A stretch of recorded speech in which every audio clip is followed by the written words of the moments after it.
현재 결과가 나왔습니다. 예. 최재 감사원장 탄핵 소추안 기각 결정이 나왔습니다. 헌법재판소에 오늘 최재 감사원장에 대한 탄핵 소추안에 대한 결과 선고가 조금 전 나왔습니다. 기각 몇 대 몇인지 숫자까지 지금 아직 확인은 되고 있지 않습니다만 결과는 기각으로 나왔습니다. 앞서도 이진숙 방통위원장의 탄핵 선고 결과 4대 4가 나온 것을 두고 이 스튜디오 안에서도 설전이 좀 벌어지기도 했었는데, 양지민 변호사님, 지금 최재 감사원장의 탄핵 소추안 기각 결정에 나온 걸 두고 혹시 숫자가 어떻게 좀 갈렸을까? 혹시 이진숙 방통위원장 때처럼 극명하게 좀 갈리진 않았을까? 여러 가지 좀 추측을 좀 해봐야 될 필요가 있을 것 같은데 어떻게 보세요? 그렇죠. 말씀해주신 것처럼 최재 감사원장의 탄핵 소추안의 경우에는 법조계에서도 기각 의견이 우세했습니다. 네. 탄핵 소추가 된 그 이유를 살펴보면 이 대통령 집무실과 관저 이전을 할 때 이제 감사를 부실하게 했다라는 점이라든지 전현희 전 인권위원장이 이제 그 망신주기 표적 감사라든지 뭐 이런 이제 부분들이 있었는데 이런 부분에 대해서 설령 위법적인 부분이 있다라고 하더라도 그것이 감사원장을 파면할 정도의, 그러니까 탄핵을 인용할 정도에 이르렀느냐에 대한 부분이 이제 주된 쟁점인 것인데, 네. 그런 부분에 있어서는 의견이 갈리지 않을 정도로 명백하게는 사실 이르지 못한다라고 보는 것이 법조계의 중론이었다라고 판단이 되고요. 그렇기 때문에 이것이 윤석열 대통령의 탄핵 심판의 결과를 우리가 좀 미리 보게 하는 측면도 있다라는 일각의 이야기도 있기는 하지만 성격이 좀 다르다고 봅니다. 그러니까 윤석열 대통령에 대한 탄핵 심판의 그 쟁점이라든지 그런 엄중함이라든지 여러 가지 차원과는 조금 차원이 다른 그러한 문제였기 때문에 비교적 간명하게 좀 결론이 나올 수 있는 그런 측면이 있었다라고 보이고요. 감사원장에 대한 탄핵 소추는 결국 이제 기각이 됐다라고 보입니다. 특히나 이제 최재 감사원장의 발언이 논란이 됐었습니다. 감사원의 역할에 대해서 국회에서 질문을 받았었는데 이에 대해서 최재 원장이 국정 운영을 지원하는 역할이다 이런 말을 했다고 해서 독립성을 침해하고 훼손하는 발언이다, 탄핵 사유에 포함이 됐었는데 헌재는 이렇게 봤습니다. 이 발언을 놓고 독립성을 포기하고 감사원이 평형적인 감사를 한다고 단정할 수는 없다 이런 설명을 내놨고요. 설령 부적절해 보이는 내용이 있다고 하더라도 이 감사원장의 발언은 국회의원 질문에 대한 대답 과정에서 수동적으로 이루어진 것이기 때문에 이를 놓고 감사 의무 훼손했거나 독립성을 훼손했다 이렇게 평가하기는 어렵다 이런 이유를 댔습니다. 네.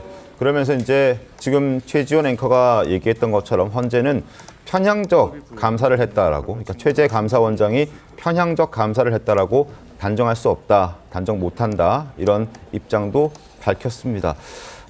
독자적 판단 권한은 여전히 감사원에 있고 독립감사 청구권 부여하면 여러 부처 관련돼 있거나 또 소관 불분명하면 총리에 의한 청구 가능해져서 공익감사 청구 활성화될 수 있다. 이런 것도 지금 헌법재판소는 입장으로 밝혔습니다.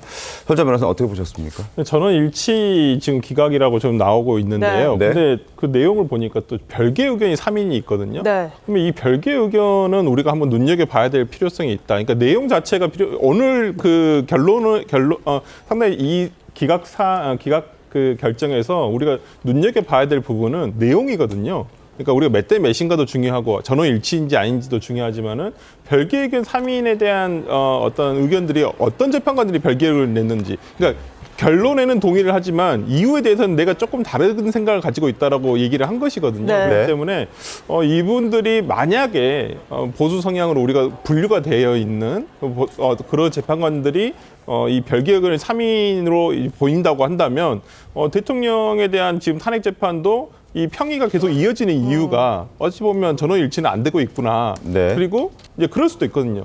결론은 전원일치를 하되 아니면 이런 식의 의견을 별개로 내는 것으로 할 것인지 아니면 그냥 나는 결론을 절대 동의를 못하겠다 이렇게 갈 것인지 여기에 대해서 좀 우리가 좀 이렇게 힌트를 얻을 수 있는 결정이지 않을까 싶습니다. 네, 조금 전 얘기 나오기로는 지금 별개 의견 3명은 이미선, 정정미, 네. 정계선 재판관 이렇게 3명이 지금 나오네요. 별개 의견을 냈다고 전해지고 있습니다. 김재원 최고위원님.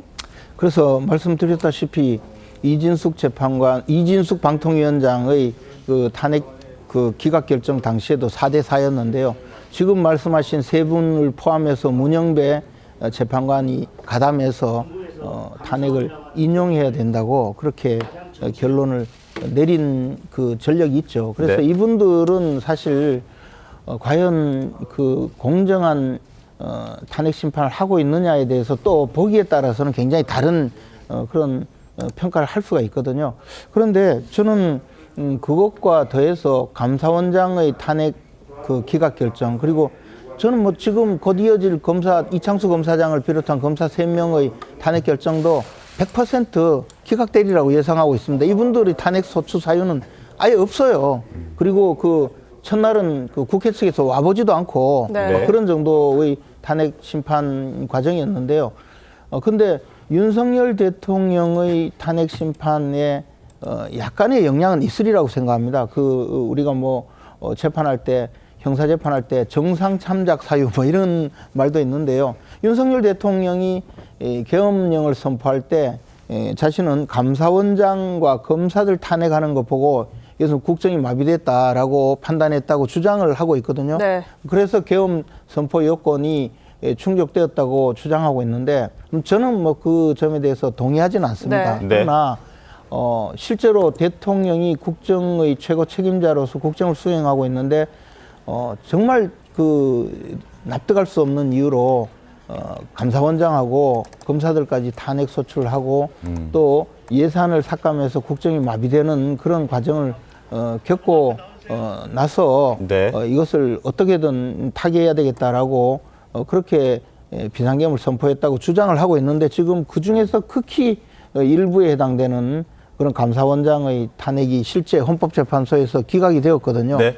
그렇다면 그 점에 대해서 중대성 이 위법성이 얼마나 중대하냐라는 부분에 대해서 참작할 여지는 있다고 봅니다. 자, 다시 한번 속보를 정리해 드리죠. 헌법재판소가 최재감사원장 탄핵소추 전원 일치 의견으로 기각 결정했습니다. 별개 의견은 3명의 재판관이 냈다는 것, 그 3명은 이미선, 정정미, 정계선 재판관이 별개 의견을 냈다. 자, 여기서 하나 짚어봐야 될 게 있죠. 자, 그동안 무분별한 탄핵 소추다라고 해서 지적들이 많았고 국민의힘 의원들 일부는 그 변호사비도 혈세로 지금 지원해 주면서 비판에 또 목소리를 많이 냈었습니다. 지금 최재 감사원장의 기각 결정이 나온 걸 두고도 그런 목소리가 충분히 나올 수 있지 않을까, 정의연 대변인. 일단 뭐 탄핵 소추의 어떤 사유, 이유도 불분명한 데다가 저렇게 몰아붙여서 사회적 비용을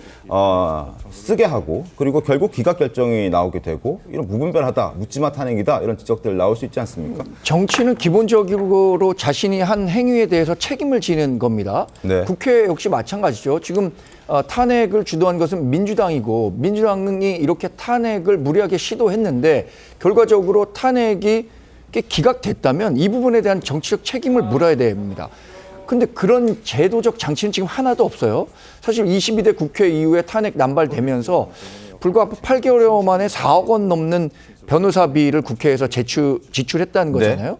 근데 그 변호사비를 받아간 사람들도 공교롭게 지금의 민주당 성향을 가진 변호사들만 사건을 수임해서 받아왔다는 거잖아요. 저는 그런 부분에 대해서 민주당이 분명한 책임을 져야 하는데 사실 지금은 어떤 제도적 법적으로 이렇게 탄핵이 남발되고 그것이 이렇게 기각이나 각하되더라도 책임을 물을 수 있는 방법이 없기 때문에 저는 국회 내에서도 이런 부분에 대한 논의가 있어야 된다고 생각합니다. 일부 국회의원이 탄핵 무고죄라는 것을 네. 발의해서 방통위원장도 얘기했죠. 예. 통과시켜야 한다라고 했는데 그런 부분들도 진지하게 논의해야 할 때가 됐다고 생각합니다. 무리한 탄핵 남발에 좀 제동을 걸 수 있는 장치도 분명히 필요하다. 네. 이런 취지 말씀 주신 것 같습니다.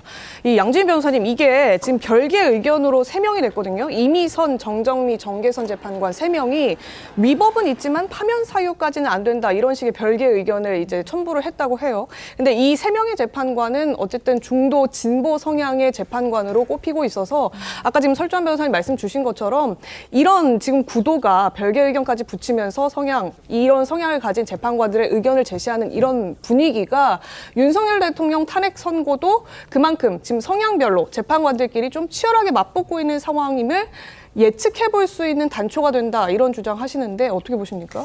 그러니까 우리가 명확하게 흑과 백으로, 그러니까 뭐 형사재판으로 얘기하자면 뭐 유무죄가 갈리는 그런 명백한 사안에서는 본인의 어떠한 신념이라든지 어떠한 본인의 성향이 투영되기는 굉장히 힘든 부분이 있습니다. 왜냐하면 명백하니까요, 법리적으로 봤을 때.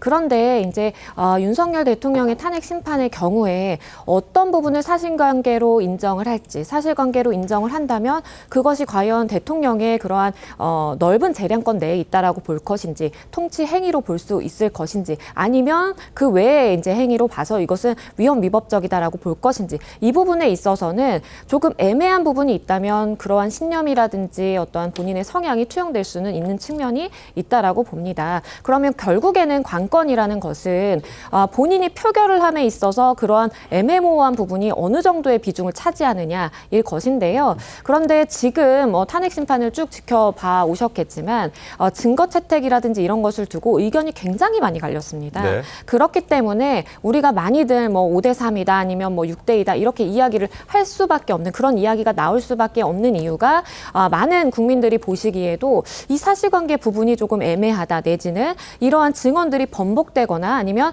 재판정에서는 아니지만 재판정에서 한 이야기와 외부 언론에서 나오는 이야기들이 좀 다른 그런 측면들이 있어서 판단이 어려운 부분이 많이 개입이 되어 있다라는 생각이 들고요. 그러다 보니까 지금 시간이 소요가 되는 이유도, 네. 선고를 앞두고 많은 시간이 필요한 이유도 이러한 별개 의견이라든지 소수 의견이라든지 재판장마다 각각의 의견이 다르기 때문에 그것을 정리하는 시간이 조금 더 필요할 수도 있겠다라는 생각이 듭니다. 알겠습니다. 자, 일단 정치 탄핵이란 비판을 피할 수 없는 그런 상황에 부딪히게 됐고, 앞으로 지금 검사 3인에 대한 결과는 아직 나오지는 않았습니다.